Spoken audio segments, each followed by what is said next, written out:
Alrighty. Let's figure this out. I got to figure this all out. Give me 2 seconds.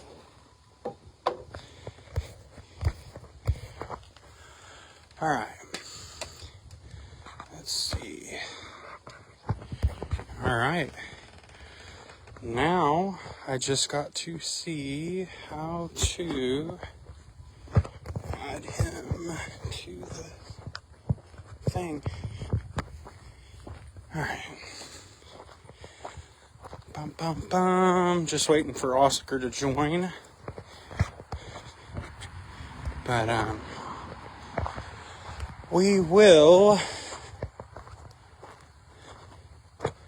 be waiting for Mr. Oscar, because I'm going to be completely honest with you, I do not know how to add him.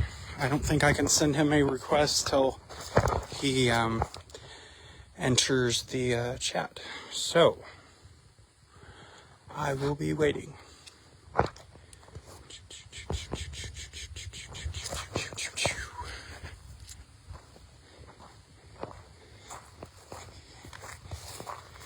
But once we get it going,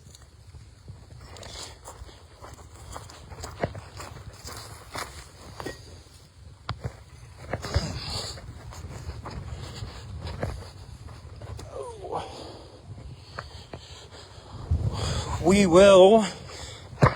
But anyways, to update y'all on what I am doing today over here at the Noize Azylum, I will be interviewing Oscar Burgos Jr., who is the drummer for Corey Feldman's group. Or at least he was on this last run. I just skimmed his bio before I got on, and he has been playing drums since he was 4 years old. And he's done theater work, and he's done a lot of music work from a very young age. And he also has played bigger shows where he's from than he has here. From what I read, massive shows. I've never even been to a show that big. But I've seen like 150,000 people, so that's like really huge. So he's been doing this for a while. So yeah. But I am going to oh, there he is. All right. I did it. Oh, wait a minute. Okay, I think it's sent over. This signal is garbage today, so we're gonna be definitely having some fun with that. But hey, hello. what's up? Hey, what's up? All good, brother. Oh, that's good. Give me 1 second. All right, I'm trying to figure something out. I'm having a heck of a time with this today. Yeah, what do you mean? Oh, I love your shirt. Hey, Goonies, never say die. Oh, yeah. Fuck yeah. All right. I can barely hear you. Oh, yeah? You can barely hear me? Yeah, I can barely hear you. Okay, what about now? Is it better now? No, I can hear you all right. It's just my phone's not that loud. I don't know what's going on. Okay. Do you want me to try to put on some headphones, maybe? Maybe I should try to put on some headphones. Yeah, because I can hear you perfectly. You can hear me good? Yeah, I'll hear All right. you good. All right, we'll give that a shot. Yeah, totally. Give me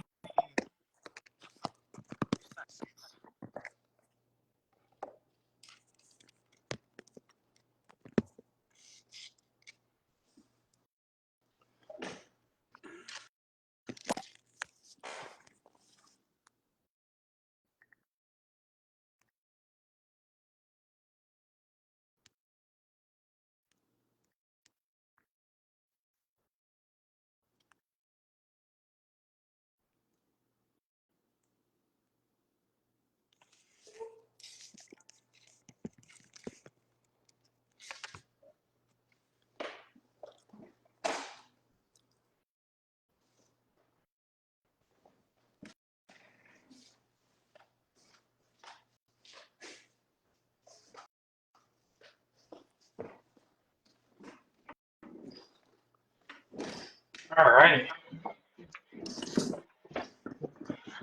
I think that fixed. How's it going now? Is it better? Oh, it's a lot better. All right. What's up?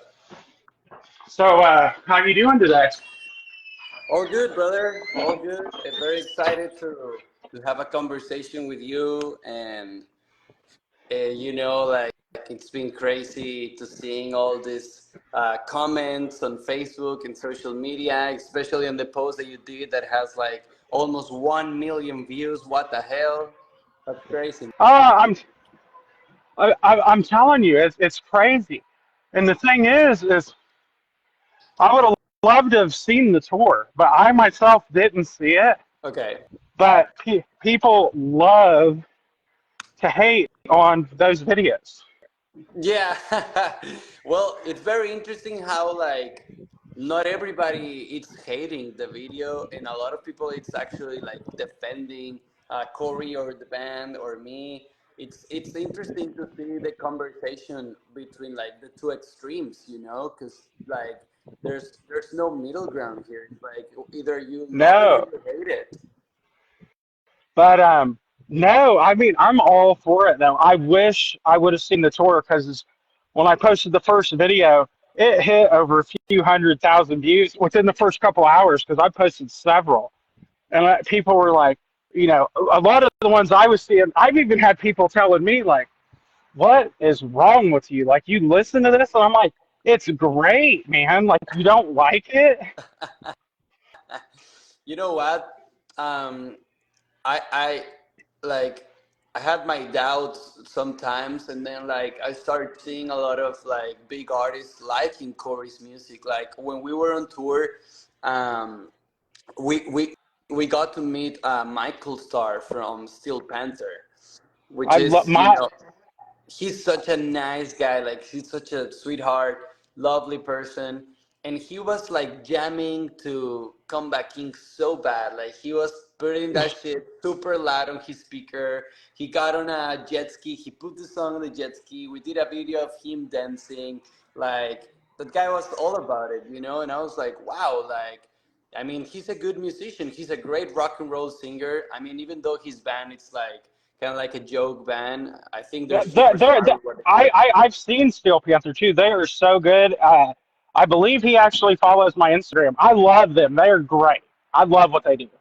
Yeah, they're very smart with what they do, and they do well. So when I was seeing like him dancing to Come Back In, I was like, like there's something about these songs that are very unique. And even if you like don't fully dig it, which I can understand because we all have our preference, and I love what I love, I Right. hate what I hate. But if you actually give a good listen to it, it's very unique. It's like nobody sounds like that. His voice, his music, like even though it's very Michael Jackson inspired, it's different. It's still different. He puts his own twist on it. I will give him that. He does great. I love it. Yeah, and like for example, he records a lot of his drums. Like if you listen to the song Walk, or if you listen to The Joke, the newest single, like it's his drumming.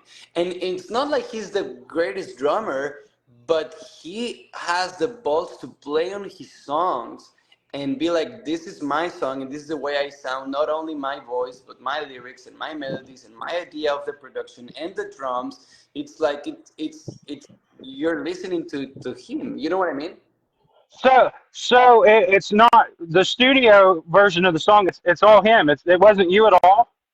Yeah, no, I'm not in the studio version.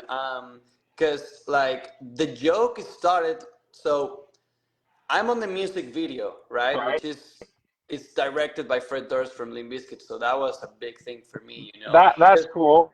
yeah, we can talk more about it later. But by the way, when Okay. I got to the set of the music video for the joke, I didn't knew Fred was directing. Nobody knew.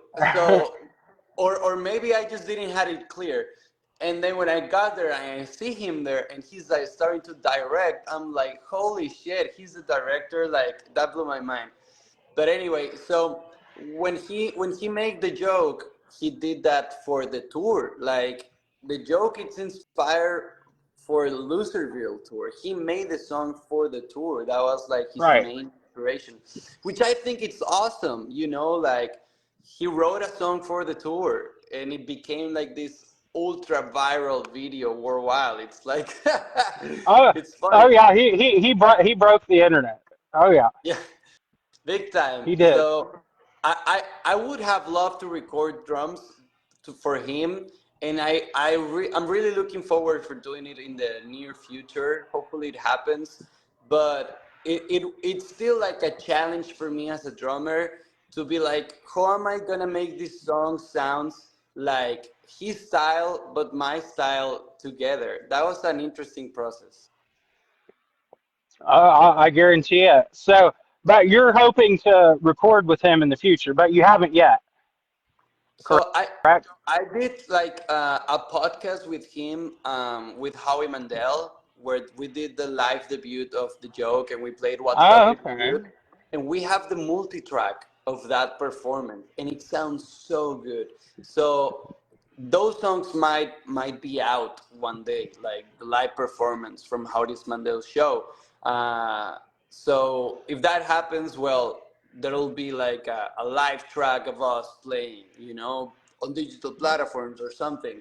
But right now, like he wants to do a world tour.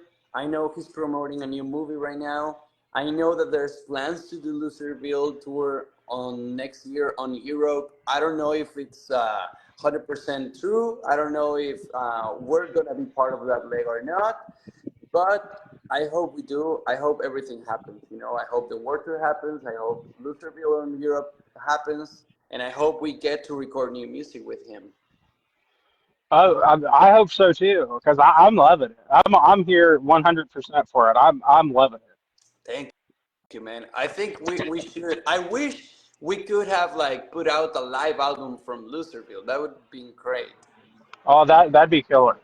That would have been great. That would. Yeah, Oh yeah. there's a lot of things up between like the venues and live nation. Like it's kind of complicated just to do it just like that, even for Limp Bizkit. But I mean, it's possible, but it's just like paperwork and it's a whole thing.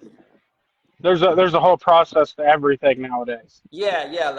Like the venue has to approve it. The venue has to be okay with it. Everybody has to be okay with it. So it's like kind of like a hard task. I didn't knew that actually, and I'm very like happy. One of the things that I'm most happy about doing this tour is the many things that I learned on the way. And one thing I learned, it's like because a lot of my favorite artists and bands, I'm like, why do they don't put a live album out? Like I want to listen to them live. And now I realize it's not as easy to put a live album, especially when you're doing like this massive places, like the Glen Right. Helen Amphitheater. They have such a history, they're a big venue. They're the largest American venue, outdoor venue, right? So it's like Right. it's not as easy just to put a Glen Helen Amphitheater live album. It's like there's a lot of process to it, and that's very interesting to me to learn. Well, that is interesting because, like you said, there are a lot of really amazing groups and artists that I think would do really well with a live record. But I mean, I guess that makes sense that there's a huge process to do that. Yeah, yeah, yeah, yeah. There is. It's interesting. But one question I have for you though, how did you come into working with Corey, if you don't mind me asking? How long? No, how did you come into working with Corey? What's Oh, on the tour and the music okay. video and everything? Yeah, yeah, yeah. So I went to a Christmas party last year on 2023 from a friend that invited us, which is her keyboard player, and so she was on a tour with him, and she invited him. He came over to the Christmas party. I was there, and at the beginning, like I was like, wow, like he's the guy from the Goonies, like I never Right. thought I was going to end up working with him when I met him. I was just like, dude, that's the guy from the Goonies. Like, I love that movie since I'm a kid. You know, like this was a very like full circle for me because I grew up watching the Goonies, loving the shit out of that movie, wanting to be Me part too. of a Hollywood movie like that because when I was a kid, I was an actor. So I kind of had like similar background with him, you know. So I felt very like related to him, and I always wanted to be in a movie like that. So I grew up with that, right? So when I met him, I'm Right. like, wow, like that's so cool that I got to meet the guy from the Goonies, you know. And Right. then we start talking, and then we start to get to know each other and getting along. And he told me, hey, you know what? I have a tour coming up. He didn't mention it was for Limp Bizkit. He didn't mention it was Loserville. He just said, I have a tour coming up, and I need a drummer. Like I don't have a drummer right now. Would you like to audition? And I'm like, yeah, I would love to. Why don't you come see me to my show at the Rainbow in West Hollywood? So I'm playing with my band back at the day, Johnny Nastywood. And I'm like, come see me. And if you like what I do, I'll go audition for you. And he came to see me to the Rainbow. You know about the Rainbow, right? I do. Yes, I do. Yeah, so he came to see me. He loved the show. He went with Greg, which is the guitarist of Okay. the Corey Feldman band. So they went to see me at the Rainbow, and they loved the show. They loved my drumming. They loved the band. So he asked me for an audition. I went to do it. The first time I auditioned with him, and I haven't said this to anybody else. This is the first time I'm telling the story. The first time I went to audition for him, there was a power issue on the neighborhood. So there was no light, there was no power on his house. Because he has a Really? studio. He has a studio in his house. That's the place where we rehearse. Yeah, and so I went to his place and there was no power. So we couldn't really like do the audition the first time, which was a really good thing. It was like a happy accident because we only hang and we were jamming acoustically.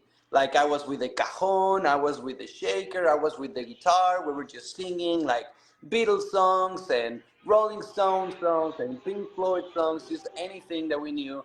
And we were just jamming like without the stress or without the pressure of, I gotta nail this, I gotta do this right, because it was like, well, there's no power, we can't make it happen right now. Let's just hang out, let's just jam acoustic, and that Right. worked out. That worked out great because we started to be friends before he started to be like my boss, you know. So Right. that was really good. And then I did the real audition. Like a few days after that, I did the real audition. It went really well. I played like "Go for It" and "Come Back In" and "Ascension Millennium." I think those were the first three songs. Disease también. Disease was one of the first songs too. Um, and and they liked it. Like they liked my style. We were just like bounding right away, like with the whole band, not just with Corey, with which for him was very important for me to connect with the band, you know. Right. So the Exactly. bassist, yeah. So we started to hang, we started to be friends, we started to have a laugh, we started to communicate, and we were sounding good, and we were having a good time. So that was like a great beginning, right? But I think what got me on this position to do the tour with him, um, on his words, is that it wasn't my drumming. It was like my personality and energy and vibe and the way I connected with them. That's what really got me this job. So what I would say, like just to finish this, is that no matter how good you are, it's always gonna matter the most your attitude and how you are able to handle things and problems, and if you're flexible, if you are like, if you like you don't want to put yourself in a box when you are the one limiting yourself. You know, like you want to be able to learn, you want to be able to be direct by somebody, to give them what they want, like, and to be as professional as you can in many aspects, in many sense. So those things count a lot, you know, like of course he expects me to have talent, but it's more about the way we connect with each other, and that, you know, And the way that's, you and sorry. no, no, no, I was done. Oh, okay. So you did so basically you had two auditions, but one was the actual audition. But from what it sounds like, he made his decision solely based off that first interaction, and it was there were some technical difficulties. So you basically just there was no electricity to it. So I mean, it was all basically just natural sound, like natural vibes. Like that's what he works off of. It sounds like. Yeah, exactly. I remember there was one jam before that, like formal audition. He invited me to just jam at his house with his friends. And we did that. And I don't know if you remember, but there was a video that went viral where we're playing Led Zeppelin. I don't know if it was Immigrant Song or Whole Lotta Love or Rock and Roll, but we were playing a Led Zeppelin cover, and it went viral because the way Corey was singing or whatever. But that was actually the very first time that I went to his place and I jammed with them, and it was. But that was just a casual jam. That wasn't my audition. That was just Right. like he had a bunch of friends over. We were just hanging out. So that was really cool. Like that was a real first time that we played and that we jammed and that we connected. And then after that, he saw that I had like a good vibe with everybody and that I was getting along. So that was when um, he went to see me at the show. We jammed, and then after that, my audition came, and that's when we had no power, so we just jam acoustically. And then I did my real audition, and after that audition, like 2 or 3 weeks passed. He was supposed to give me an answer like right away because they were testing drummers. They were doing auditions for drummers, right? I don't know how Right. many they did. They did a few, and so a couple of weeks passed, and we're kind of like worried at this point because I needed my working visa because I'm from Mexico. So to be able to do an international tour like this, you need to be legally ready, right? Right. So I was so worried because I was like, time is flying, and I need like, and we need to solve this, you know, like the immigration situation needs to be solved as soon as possible. So what's gonna happen? So suddenly he called me. Suddenly he called me and he's like, "Hey, dude, you got the job. You got the part. You're playing this role. Like you're doing this." I'm like, "Oh Awesome. my god. Awesome. Okay, we need to figure it out. The working visa. Like let's talk to the lawyers. Let's And it was crazy. It was crazy process. So crazy that I can tell you that I got my working visa approved 2 days before the tour. Oh, that's almost perfect timing right there. The perfect timing, though. We were holding on a Cutting it breath. close. Cutting it close for sure. It was intense. I bet. It was crazy, man. Uh, I take it that's a timely process in of itself too. Yeah, it was very stressful. Like the whole working visa process, super stressful. Um, just a lot of paperwork and money and stress and emails and like trying to get all my shit together because like I had a lot of music that I haven't put out, and like working on my social media, cleaning all my social media from everything that could be like not well seen, or like just anything like, I don't know, you kind of like overthink a lot. Like what if this is wrong? What if they think this is wrong? Like let's say like you're smoking a joint on a photo, even though in California it's legal, it might not be as well seen by the government, you know. So you Right, might want to right. delay that photo where you're smoking, you know, those kind of things, you know. So it was a very interesting process, and I learned a lot. It's been a lot of learning months. I've been learning a lot this month about immigration, about doing an international tour in the most professional way with Live Nation, with Limp Bizkit. I've never played for an artist like Corey. You know, he's a celebrity, so knowing how to deal with everything, it was a whole like a master class, like a big intense master class.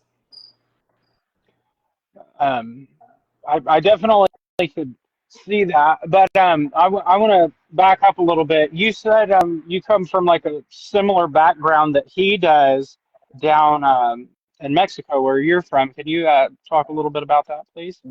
Yeah, sure. So, of course, in a very different scale, right? Because Right, he's a worldwide famous actor from classics from the '80s. So there's no comparison right. at all. But I started my career when I was very young. I started to play drums when I was 4, and I got into television, into theater, into acting, commercials, modeling when I was like 9, 8, 9 years old. Oh, So yeah, by 10, I already had my main role on TV, and I was being like actor. I was singing, I was dancing. We had this like. Let me show you something really quick. Let me bring some.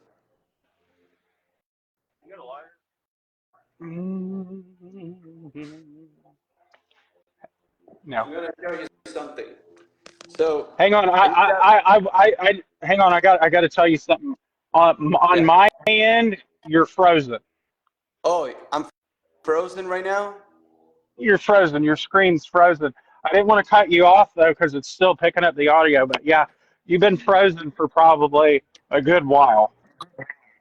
Oh, damn, dude, you should have told me before. Okay, what can we do? Should I like rejoin this, or should I like try to connect to the internet, or what?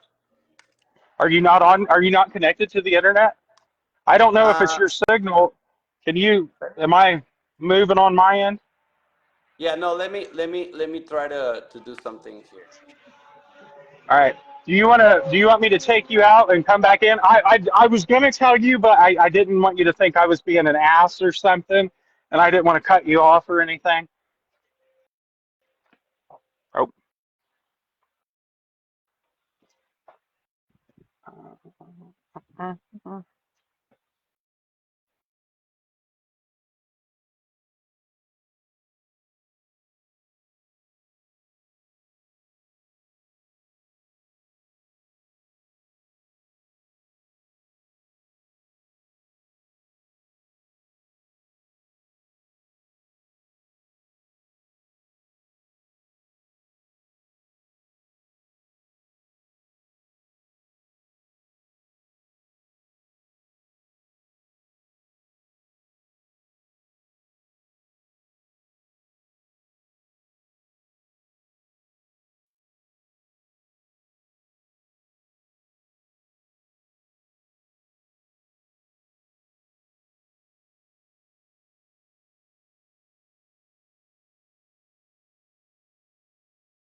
All right, you're good now.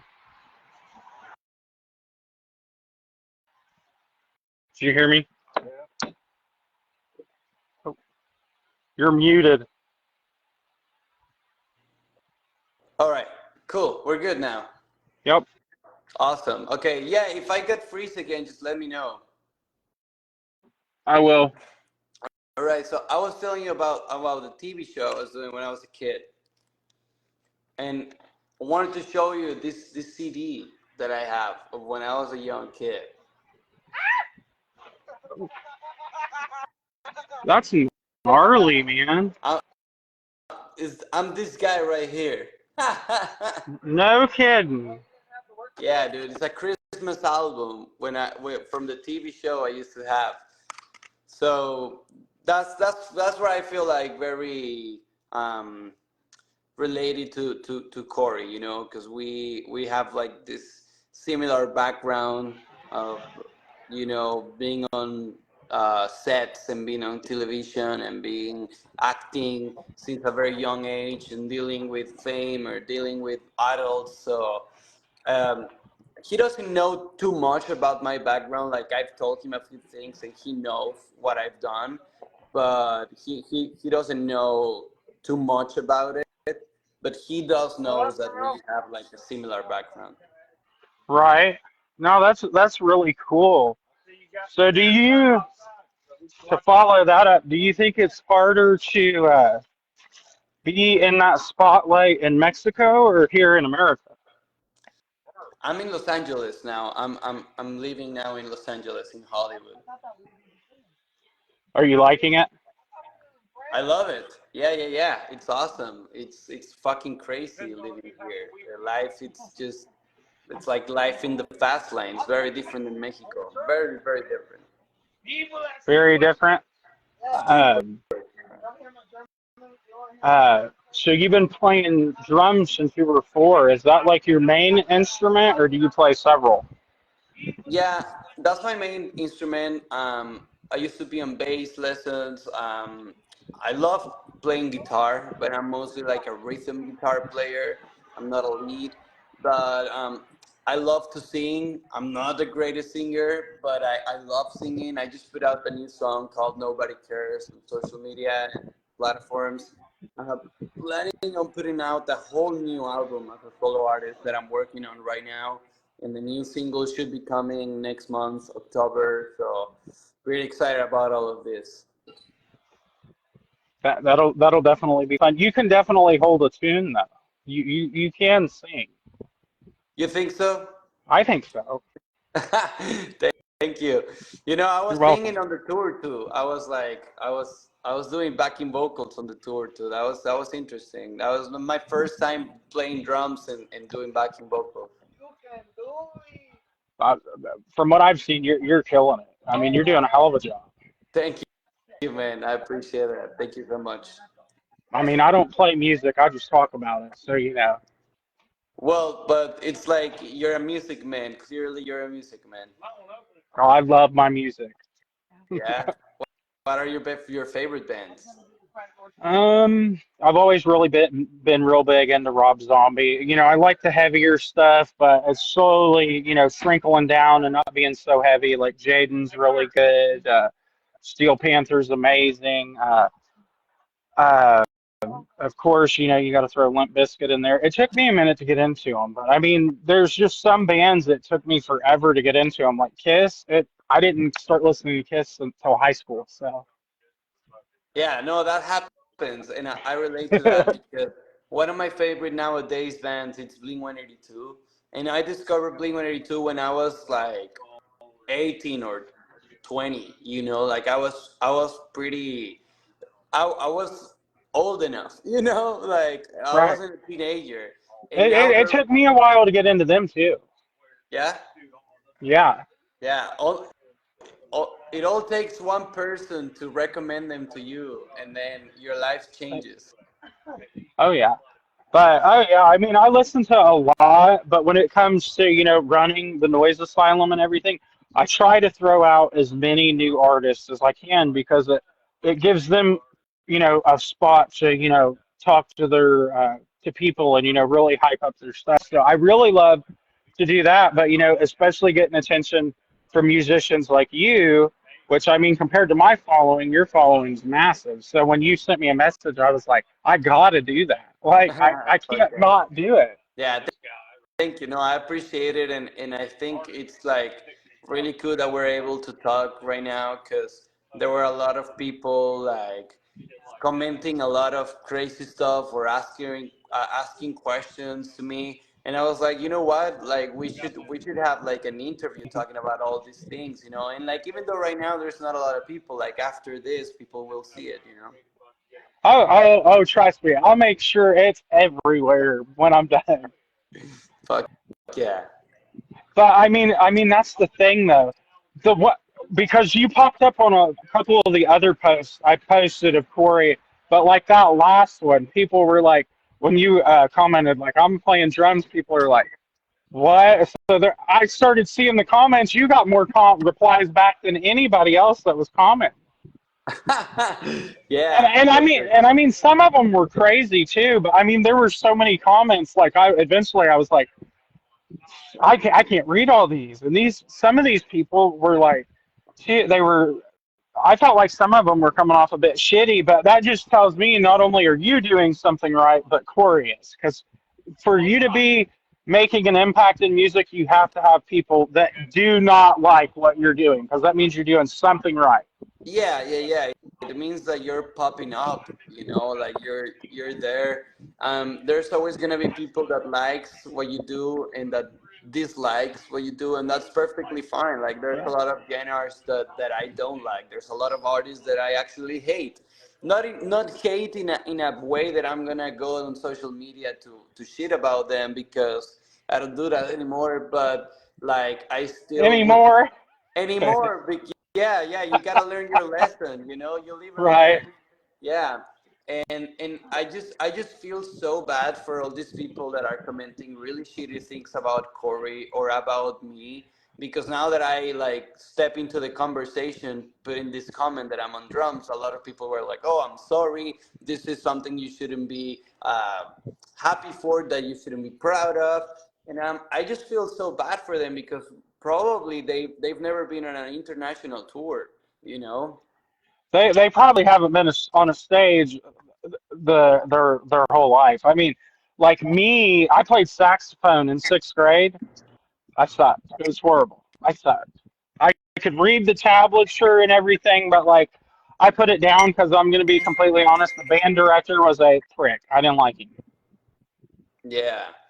Yeah, it's hard to make it on music, and like people like just completely forget how hard it's to get to this point, how hard it's to get to this position where you have an opportunity like this, and how many years takes to work till this point. Like it has taken all my career to being able to get to this point, and for people to make it seem like it's not something worth it or something good.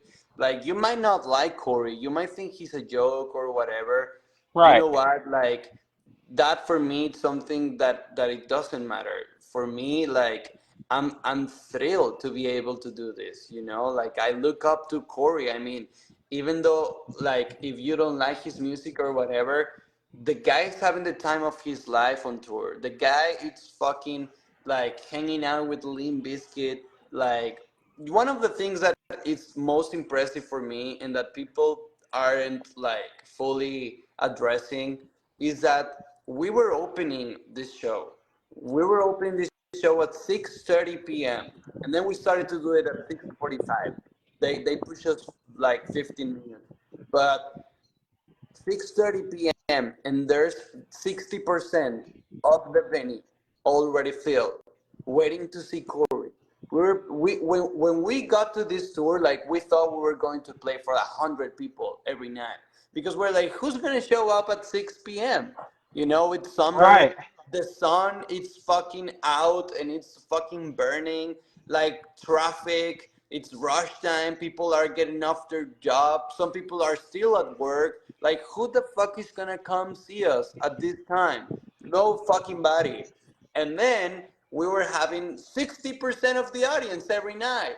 It was like fucking 10,000 people, 5,000 people, 8,000 people. Like every night was different. I'm like, holy shit, people are showing up for Corey. And then when the joke guitar solo went viral, forget about it. People were fucking super enthusiastic about us, more than about other acts on the tour, because we were like the thing. We were viral worldwide, and now everybody You, cares.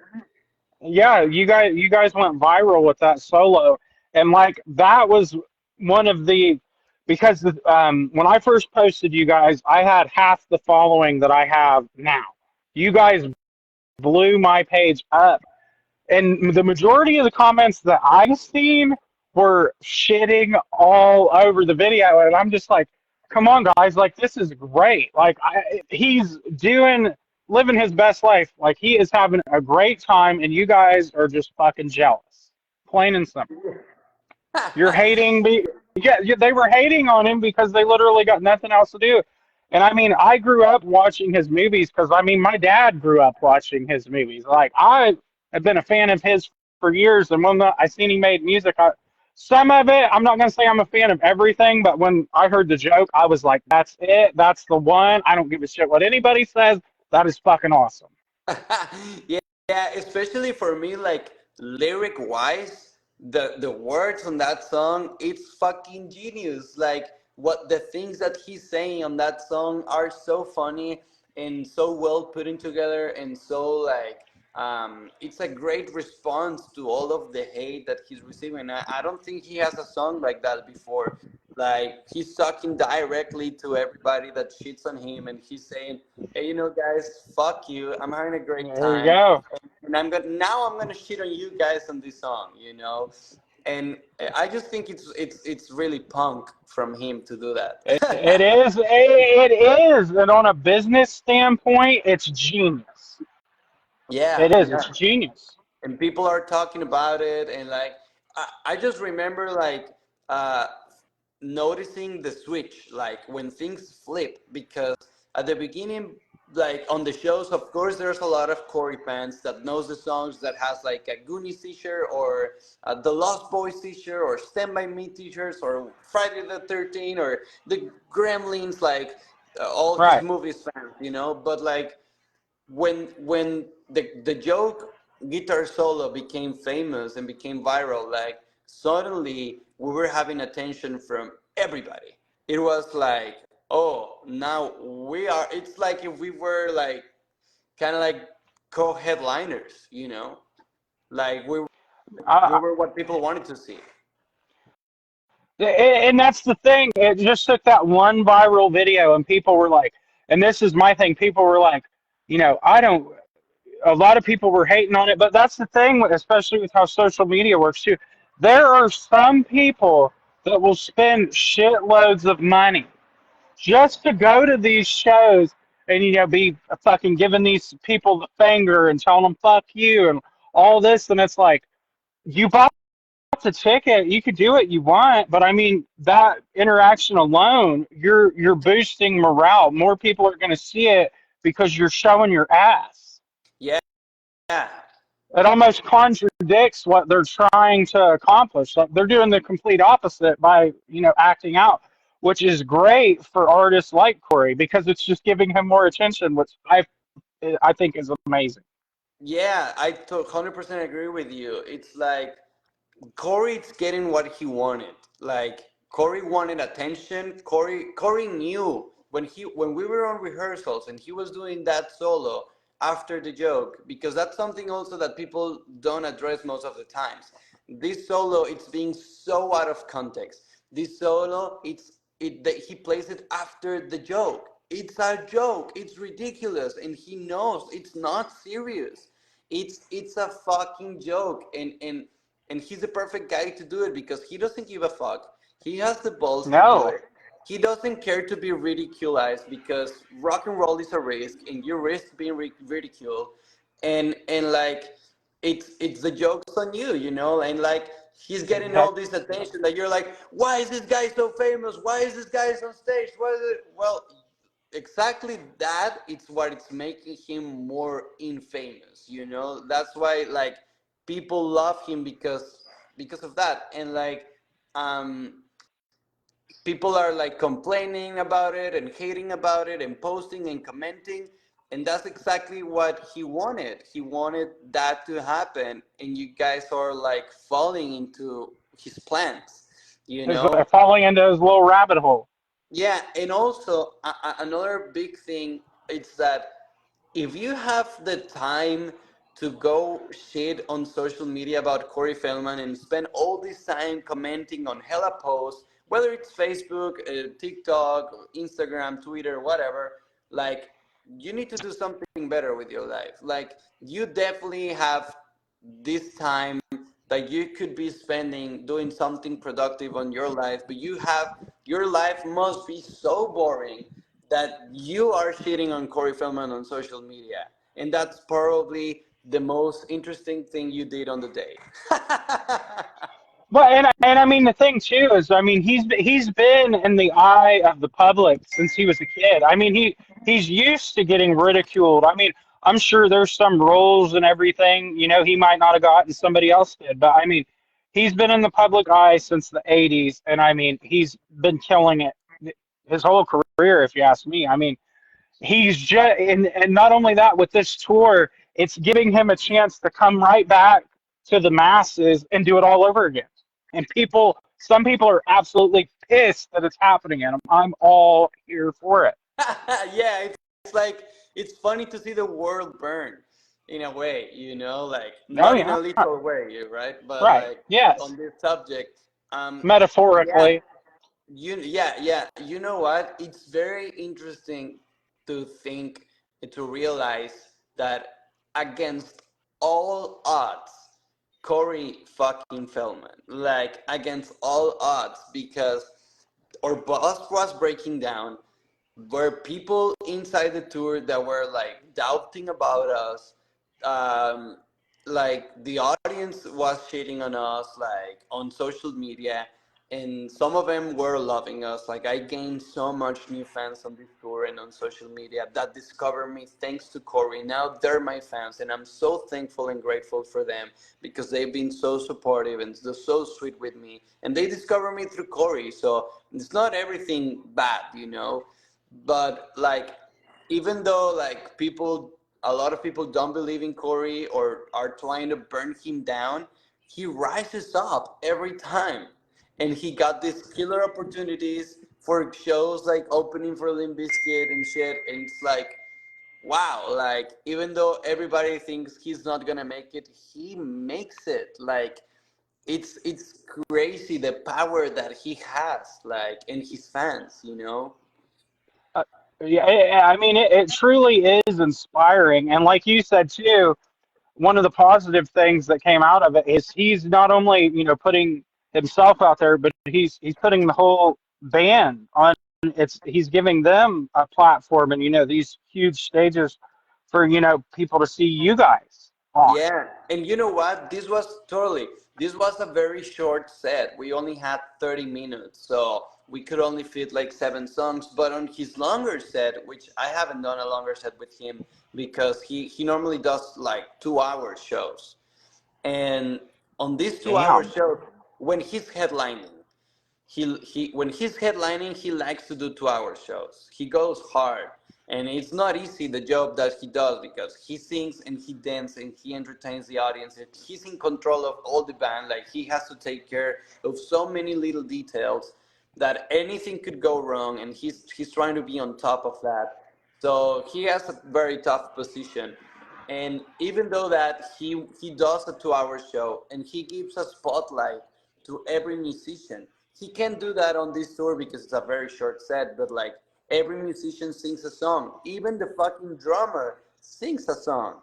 Like everybody has its moment. He goes on drums and he goes on guitar, then somebody else is singing. Like he really gives the attention and the spotlight to his musicians when he can. And that's something really cool, and that's something that not every artist does. You don't expect to go see Corey Feldman live and suddenly the drummer singing a song and it's having a moment for itself. That's odd. No, no, but that'd be really cool to see, and that really surprises me that he would do a whole 2 hours when he's headlining. But honestly, that would be like something really to see. Actually, I mean, him do a 2 hour set. I mean, all the shows I've went to, I don't think I've ever been to a show where any artist does a 2 hour set Well, at there's all. there's a there's a there's a few, but it's not the most common thing. You don't like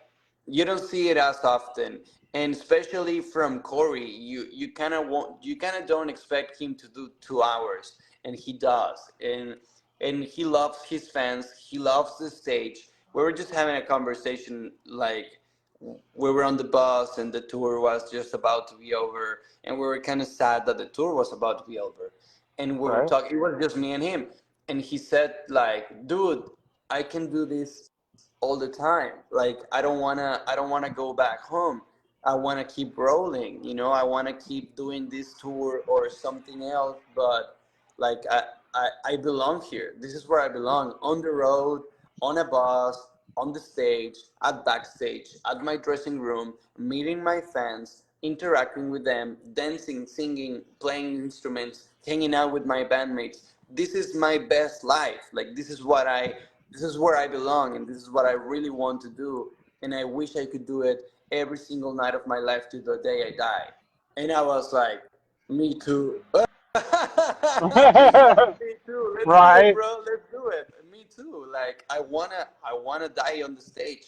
And for me, that's very inspiring. For me as an artist, that motivates me because he's on his 50s and he could be tired. He could be tired mostly, like, he's tired physically, but he must be tired of the people that are like fucking with him. And even though that the dream and the goal and his heart and his soul demands stage, demands music, that man can't live without music.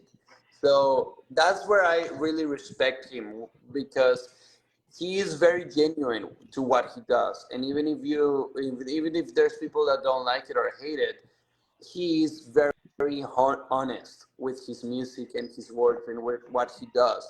When he dances like Michael Jackson, when he like dresses like crazy fucking costumes for shows, he believes that shit 100%. Like, he is You, into it. you, you can tell just from the videos I've seen, he definitely has a stage presence about him. Like he's been in the spotlight. He loves the spotlight, but I've also seen some of his interactions with fans. He just loves to entertain people.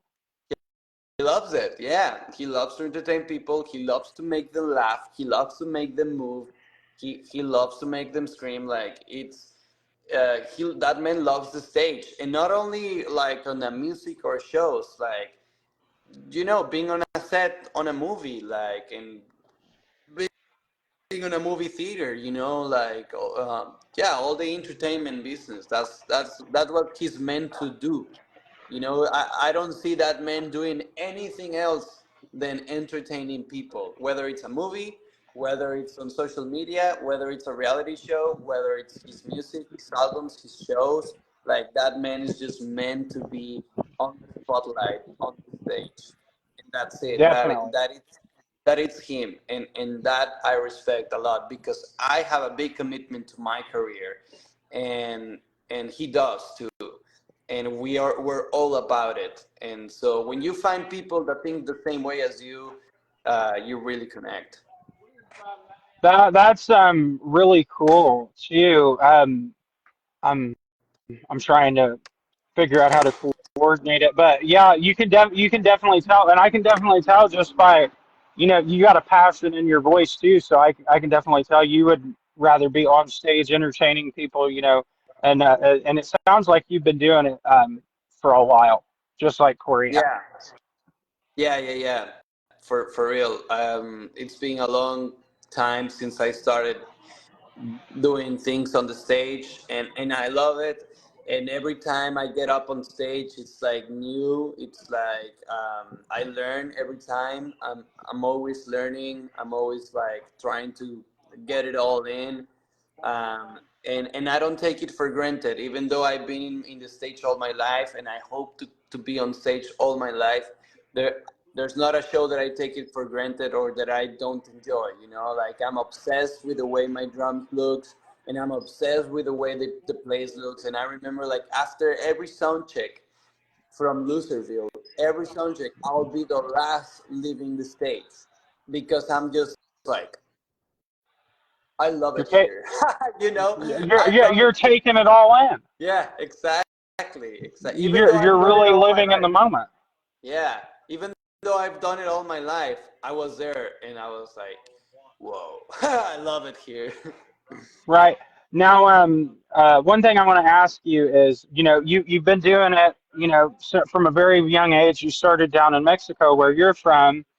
Um, Obviously, there's some differences, but was it harder for you to, move amongst the business there, or is it harder to, make waves here, even with, social media presence and everything like that, with, how everything runs nowadays? It's easier to make it in the USA than in Mexico, for Really? sure. Yeah, because I mean, Mexico, it's beautiful, it's big, has great music, great artists, great talents. Like you can make it in Mexico for sure. And I had some kind of success in Mexico, but like nothing has compared to what I've done in the USA. Like the opportunities, the size of these tours, the size of the opportunities that you get here, the people that you meet here. There's like this tour would have never happened for me if I would have been in Mexico. You know, Right. I was in Hollywood. I was trying my luck. I was knocking on doors. I was playing shows, trying to make people see me, trying to gain fans, trying to, make friends. So that's what it got me to this point. But if I would have stayed in Mexico doing the things that I was doing, my life would have been stuck there big time. So I now I speak to all of the Mexicans that want to make it on the industry. You can do it from Mexico, but if you can try some in the USA, you might find that there's more people interested in what you do. At least for me, depending on what you do, because I do rock and roll. So for rock and roll, America, it's perfect because America loves rock and roll. It's part of their culture. Oh, In oh yeah. Yeah, Mexico it's huge for rock and roll, but it's not as huge as in USA. But the one thing I will say is, I really do, I think it's really hard to say that, rock and roll is still mainstream, because I really feel like rock and roll is kind of a dying genre, especially with how, artists and musicians convey themselves nowadays. I feel like it's, took more of a, the overproduced, pop vibe. But I definitely could see how it would be hard for an artist, especially a rock and roll musician, to even, find some success in Mexico, because there's some groups that are in the LA scene. And I feel like I follow the band that you said that Corey seen you play with, or I've heard of him, because I feel like there's another group. They're called the Darbies. They're really good. They got like a kind of like a throwback sound to them. But I mean, they're just kind of stagnant. I mean, there's really no traction. It's really hard to sell rock and roll nowadays. Yeah, it's hard to sell rock and roll nowadays when you have all of this like pop and hip hop competition, But the good thing about USA is that there's still record labels that support rock and roll, and you Oh have yeah. new record labels. There's Third Man Records and it's like DTA Records. Like there's a lot of companies that are there for rock and roll. Um, and that's something that in Mexico it's completely missing, like 100% completely missing. Like there's no record label supporting rock and roll anymore. They just want whatever it's easy money, which in this case it's like reggaeton and pop. And in the USA, you do have the support for rock and roll. Like it sounds on the radio. There's people that are Oh yeah. investing on it. There's big ass festivals inviting new bands. So I think for bands like you just said, Johnny Nasiboots or the Darbies that are on the local scene of LA, there's still a possibility. There's still an opportunity for Oh them. yeah. And Oh, definitely. if they if they But would be on Mexico, it would be a different story. but yeah. And I wasn't. I might have worded it a little different. The only reason why I feel like it's kind of stagnant is because, I mean, it's almost like you have to have a social media presence to make it in the music business, or at least from some of the artists I've seen who, that they solely promote themselves on social media. And I mean, some of them do very well, some of them don't. It really just depends on um, what they're doing and their approach towards it. Like, there's this heavy metal artist that I listen to. He's called Mike's Dead. He's really good, a phenomenal performer. He puts on a hell of a show too. He's a very good showman. I seen him back in July, but he had a little discussion talking about people that make these like rage bait videos, or do you respect artists that do that, or artists that actually are in it for the craft? They're polishing off their material. Like, there's their their body of work is their life. Like, they don't take it for granted. And I mean, me, I'm kind of like undecided, because it's like, some of them doing the social media thing are doing great. Um, but do I think it sells concert tickets? Me personally, I don't. I don't think it sells for them, but it does something for them that I guess not doing it would do. But for me, I stick by the artists that that music's their heart and soul. I mean, they bleed that shit. And I mean, Yeah, I mean, and people pick up on it. I mean, I can tell, kind of when something's half-assed done. It's like, well, what the fuck is this shit? yeah, but I'm gonna agree with something that you said, that it's very easy to get like stuck in something. Like, there's a lot of LA bands that are very stuck in the LA scene, or that even if they travel a little bit, it just doesn't go too farther. And the thing is that to make it on this industry, you need a lot of money. Unfortunately, like, it's just a big ass investment on studio, mixing, producing, mastering, printing a CD, doing a music video, promotion, ads, rehearsals, instruments, paying for shows, paying for tours. Like, it's just insanely expensive, and the equipment, it's expensive already by itself, so it's very hard to make it because of that.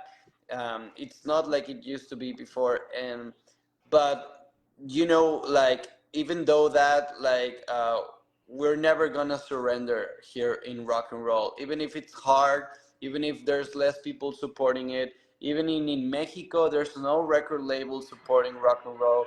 We who believe in rock and roll, we're just never gonna stop trying, and we're never gonna stop doing rock and roll, because that's who we are. And even if it's kind of dying, or even if it's not the biggest success, this is what we are, and this is what we do. And rock and roll will always be with us. Rock and roll will be alive forever. Right. Yeah, I mean, me personally, I think rock and roll is kind of having a resurgence. I feel like it does every couple of years. Like, Gene Simmons said a couple of years ago, like, it's dead, the nails in the coffin, everything. And I'm like, he's been doing this for over 50 years. I guess he's entitled to that opinion. But I was like, there's so many good groups out there, and some people have never heard of at all.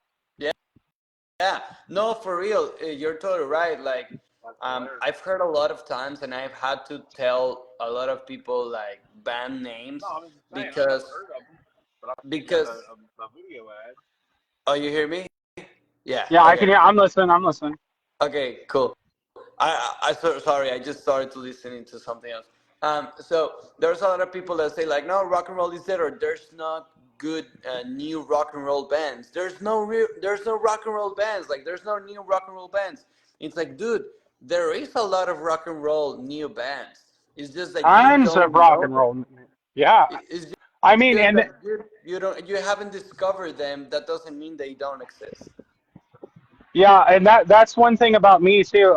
Because I tell everybody, I'm like, oh, I'll listen to this band, I'll listen to that band. Uh, oh, you're frozen.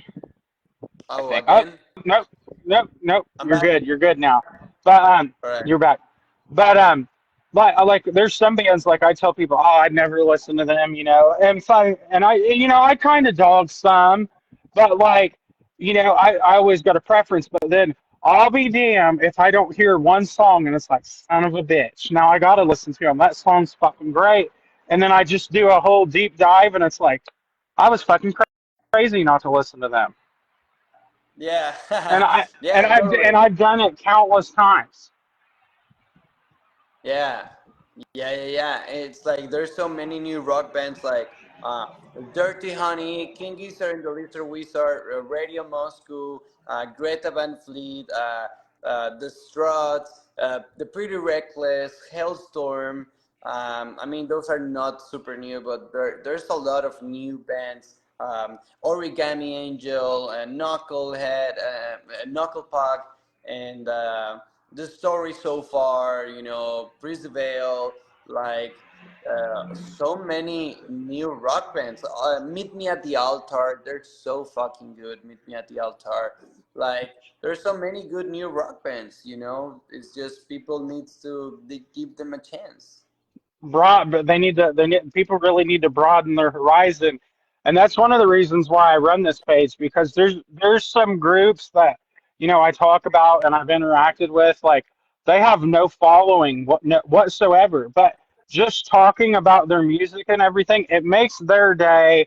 And I mean, it gives me this interaction between artists, because I don't care if you got 200 followers or if you got 2 million followers. Like, I will get nervous, geek out, and it'll take me a minute to really be like, holy shit, because they're doing something that I don't do, and just the fact that they're an artist putting their artwork out there for people to consume, they have my respect whether I like it or not, just by the fact that they're doing that.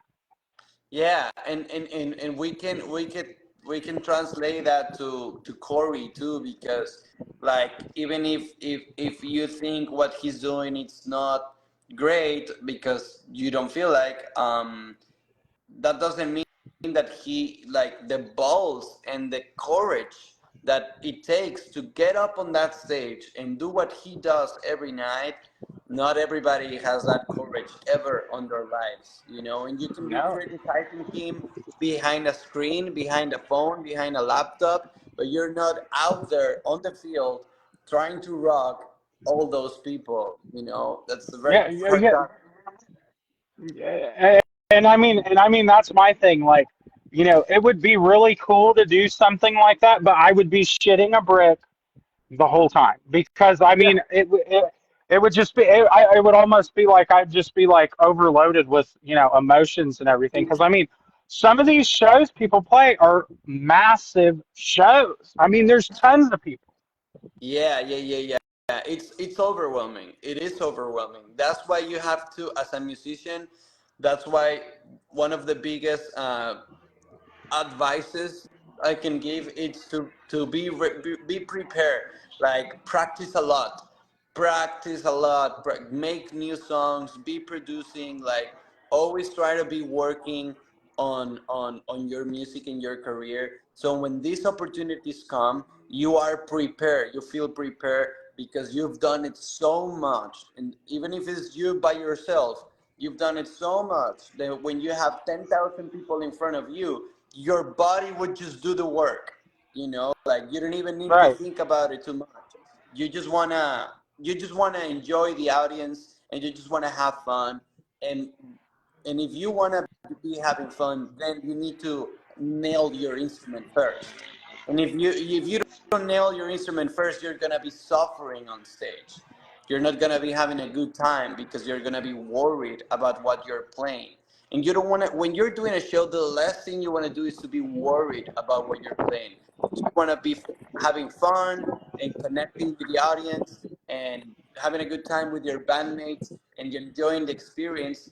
But if you want to do that, then you need to nail your instrument first. So what I would you say, like you would freeze, you would be like overwhelmed. Oh yeah, That, oh that yeah. Big yeah. audiences just freak me. And I mean that's the thing though. I first went to a concert with my dad. We went and seen Corn. It was packed. I'd never been to a big show before, and I was like, I'm gonna have an anxiety attack like this. And like it's too many people, and I absolutely love it. And now any chance I can get, I try to go to as many shows throughout the year I can because I love it. Yeah, It's it's concerts one of are my just the best. oh yeah. Yeah, I love concerts. I have spent so much money on concerts. Like, oh my God, I just love it. I just went to see Linkin Park, the reunion show.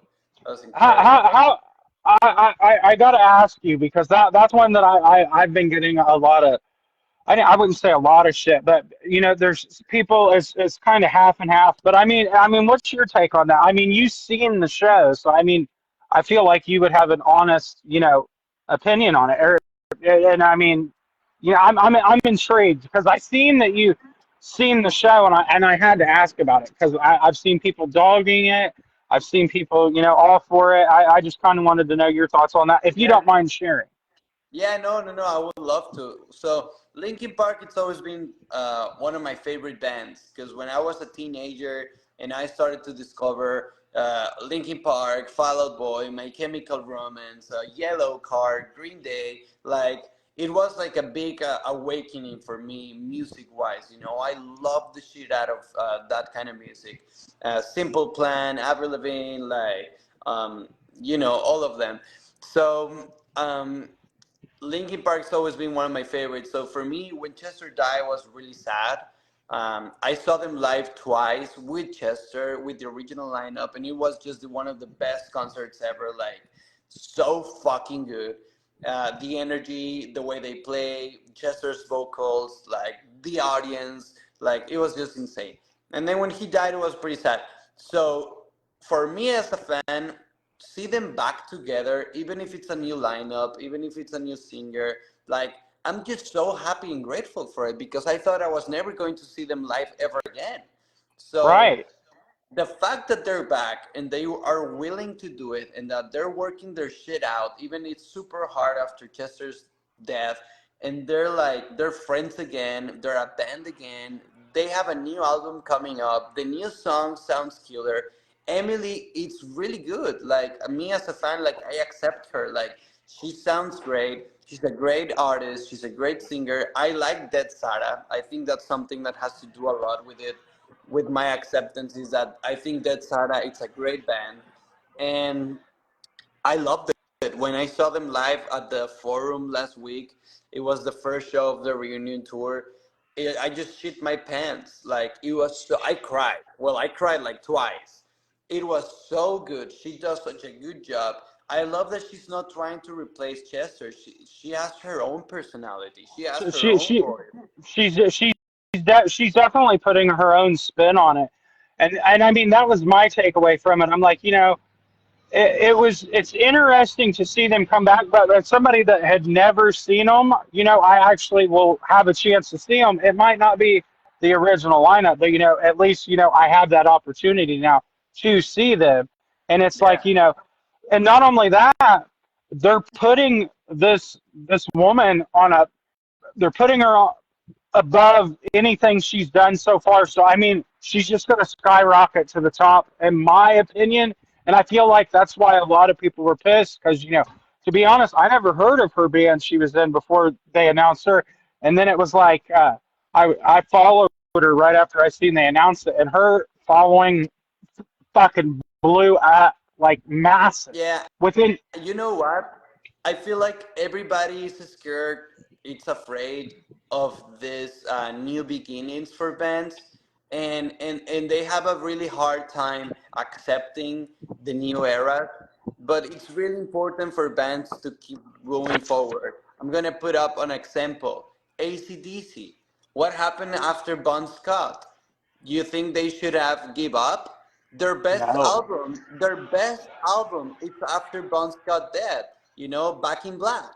Back in Black is one of the most epic and one of the best albums in rock history. Yeah, Period. that you're And right, that's and that. with a new singer.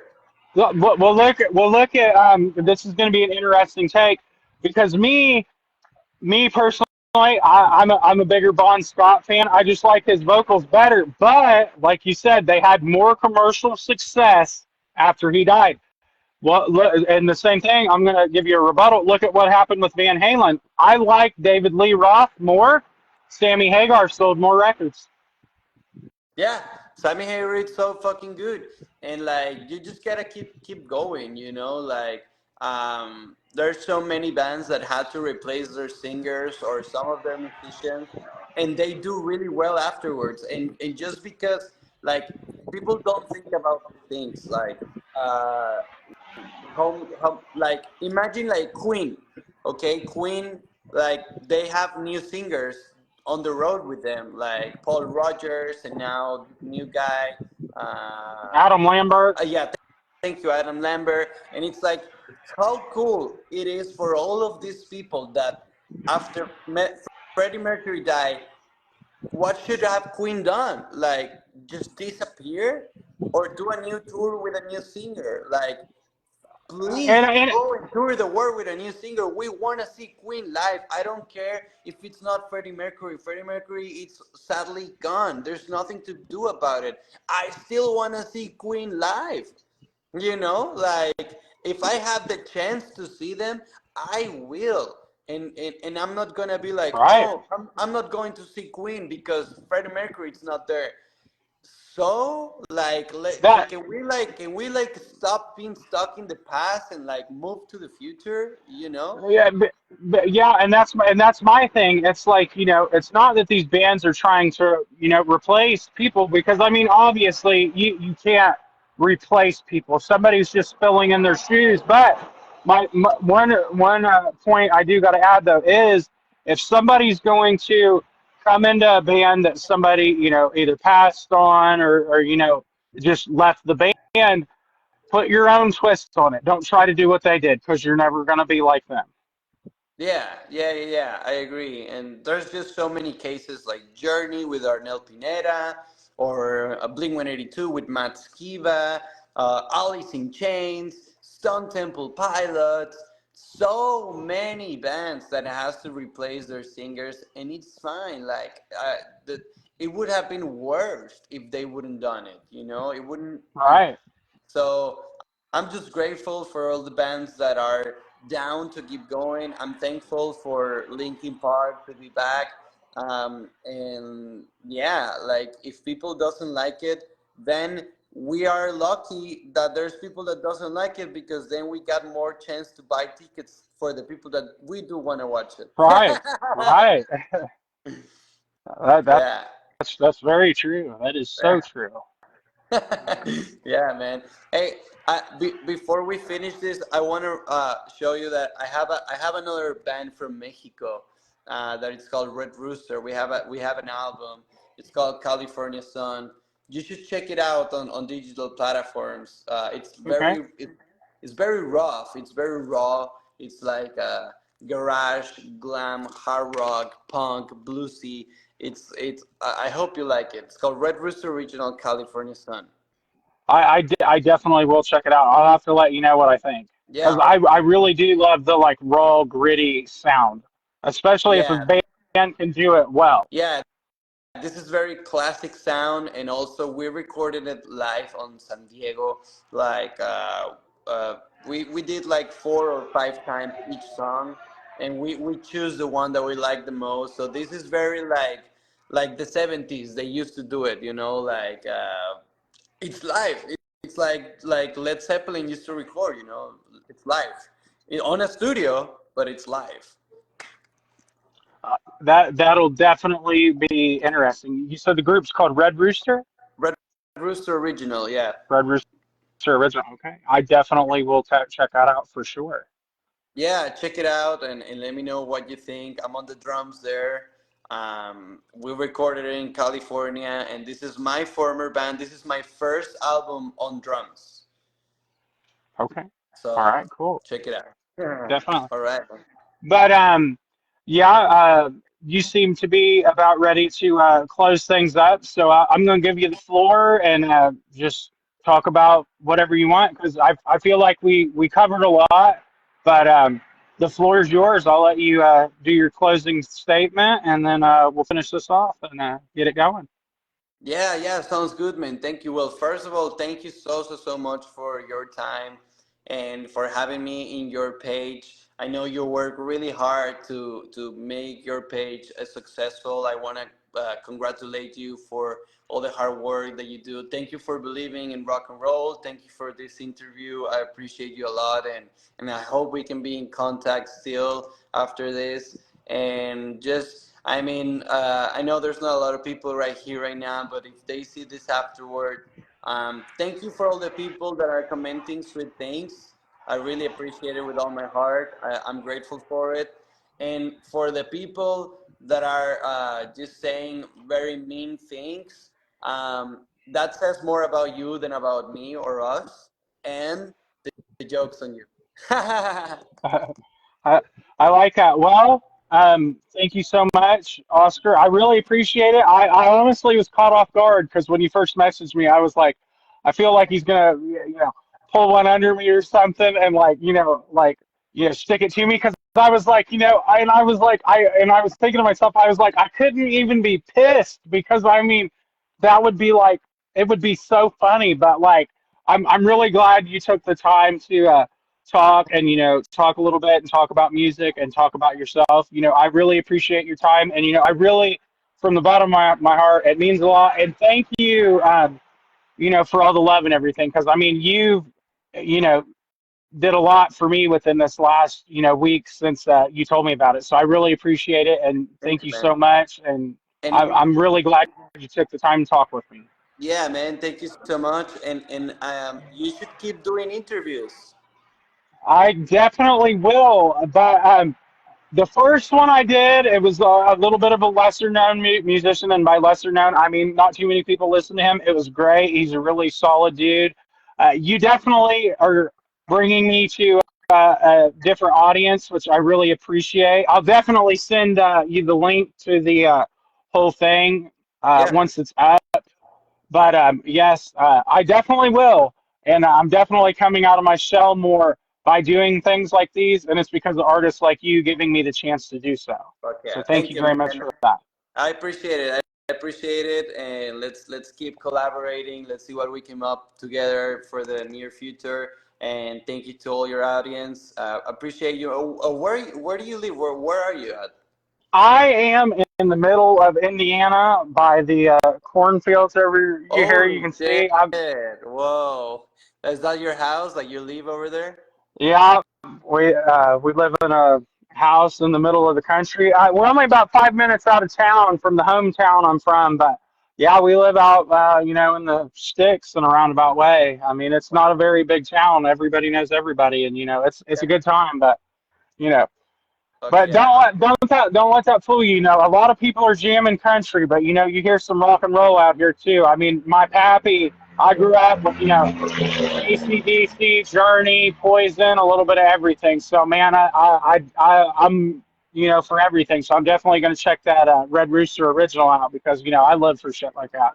Yeah, yeah. Please check it out. I hope you like it. I hope you dig it. Let me know what you think. I'm always open to know what everybody thinks. Every criticize or whatever, please tell me. And yeah, man, thank you for taking your time of your life to do this with me. It's cool, and I hope we clarified some questions that the people on that post had, because it's just insane the amount of comments. So I'm happy we got to do this. Well, thank you. I appreciate it, and I will definitely be talking to you later. All right, man. Thank you so much. You're Talk to you welcome. soon. Appreciate you, brother. See you later. See ya. Thank you, man.